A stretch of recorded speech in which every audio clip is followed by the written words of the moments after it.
we might as well start out at number 1. It only makes sense to start there with Zaccharie Risacher, number 1 to the Atlanta Hawks in my mock draft.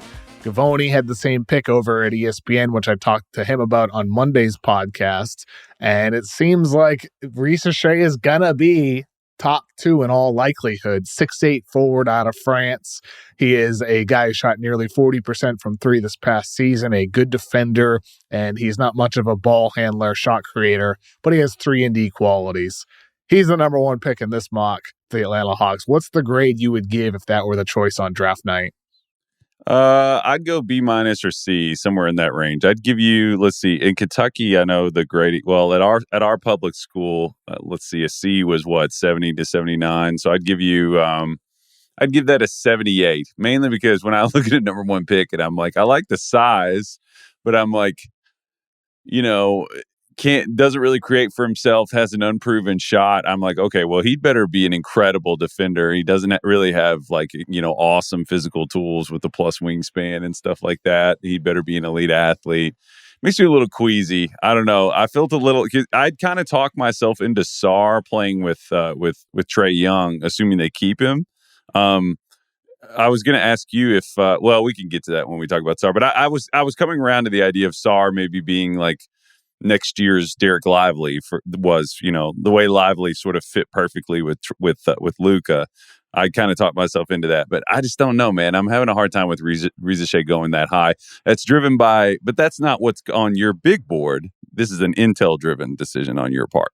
Yes, that's what this mock is more Intel-driven in terms of general range, and that can obviously change. A lot of these guys haven't even worked out for some of these teams yet. Like Risacher is still overseas right now. Sarr hasn't worked out for Atlanta. Buzelis hasn't worked out for Atlanta yet. There's a number of guys that have not even been to the Hawks facility yet.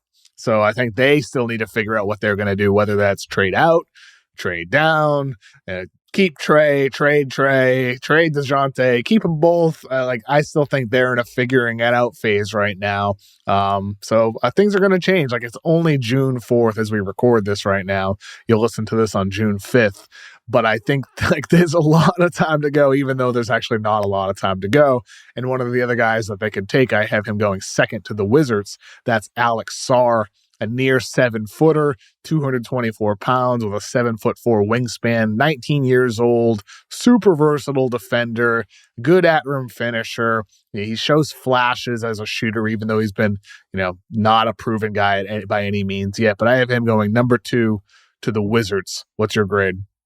I'd give that an A, based on what's there. They're a team that doesn't have the map, is what I always talk about. In the draft, or if you're an organization, they don't really have a map right now. I also just totally forgot that Marvin Bagley was on the Wizards when I was going down their trade machine. I was like, oh my God, what a fall that has been. Thanks, Troy Weaver. Thanks, everybody. Vivek.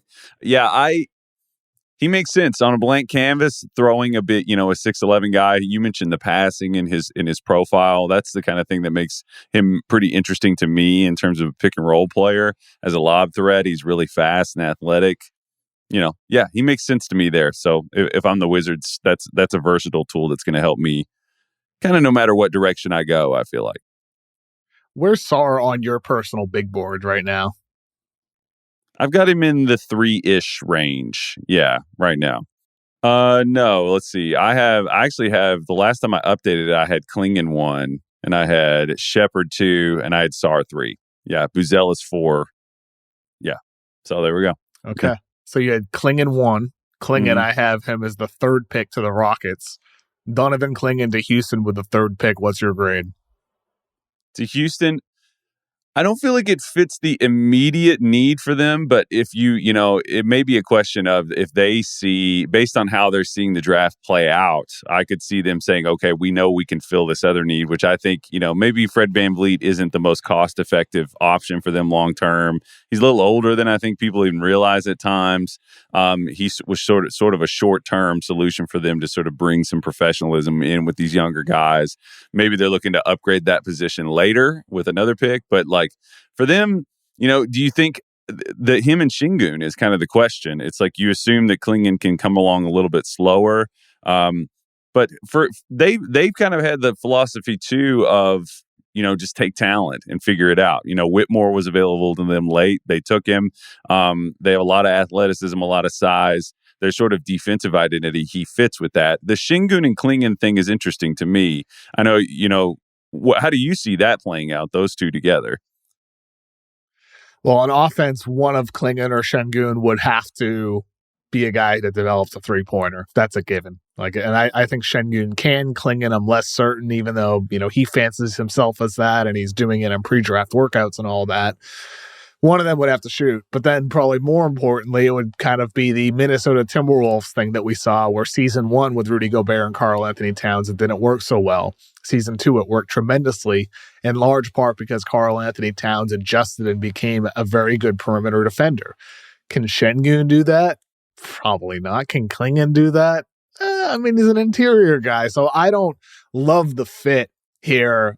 Even though I have that as my mock, this isn't like a grade A mock draft. And part of the reason why I put Clingan here is because of all the talk about Houston being a team that could trade this pick, whether it's to Memphis at number 9 or somebody else that ends up moving it up or out entirely in the draft. So I think that's part of the reason why I kind of pencil in Clingan here, rather than I think if I'm drafting the best fit for Houston, to me, it's Reed Sheppard.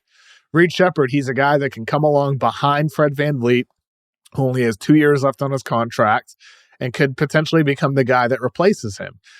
Or you go to Stephon Castle, and you think about, Castle brings size. He could be a really great fit next to Jalen Green in the years to come. But you would have to feel really confident about Castle's point guard abilities based off of his high school, rather than UConn, where he wasn't the primary guy there. So I think there's no perfect fit for Houston at the 3rd pick, but there's a lot of guys that I like for them at selection. But so far, what we have here is Risacher 1, Sarr 2, Clingan 3, and it seems to me that... Wait, what was the grade you gave Clingan to the Rockets? I don't see how that would work. I understand, if you're in talent acquisition mode, like I said, oh, yeah, cool, figure it out later. But if you're assuming what you have is what you're going to have, which we both like Şengün a lot, you were way ahead of me on that one. You saw the vision there. I just think it would become a spacing nightmare. You have to consider the other pieces too. Eason, is he going to be a dependable shooter? What's funny is Sarr is a bigger version of Eason. I was just thinking about that the other day. Physically, we can talk about that another time. But if you think about grade for them, I wouldn't like that fit. But I understand in this draft taking talent acquisition, so I can't give it a C. But I'm if you're going for just fit with what they have, I don't see how that's going to work. He'd have to be his backup. So what's your grade? I'd give it a B. I'd just on those two okay. Silos. I'd say. Okay.